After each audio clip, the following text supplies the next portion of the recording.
Do you feel like you were being used to give Fox a certain degree of legitimacy, coming on as a media professor and former LA No, Times I wouldn't. reporter? No, I didn't. I mean, the reason I left was in part because I think they have had less debate than they used to. But, you know, it is a fair point to say, how much debate is there on MSNBC? I mean, how many Republican strategists? We have a bifurcation of the media that I think is going on. The reason you left is because you feel they have less debate than they used to. In other words, it used to be Hannity and Combs, now it's just Hannity. Right, It used to be Bernie and Jane, now it's just Bernie. Yeah, I think there's less debate than there was, and I'm also, frankly, uncomfortable with Beck, who I think should be called out as somebody whose language is way over the top and was that scary. a factor in your deciding to leave Fox? Yeah, it was. All right. Let me give you my 2 cents here, which is this is also polarized now. You either have to take the position that Fox is a courageous news organization or a threat to Western civilization. I have criticized things that O'Reilly has said, that Hannity has said. Certainly on this program, I told Glenn Beck that he was being offensive with some words that he had for a Muslim member of Congress.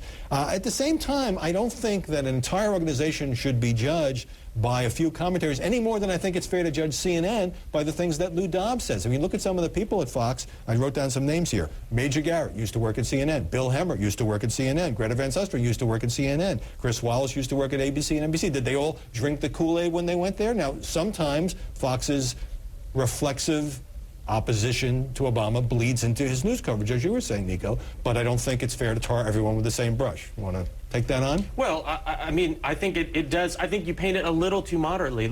Take their flagship news program, Special Report with Bret Baier.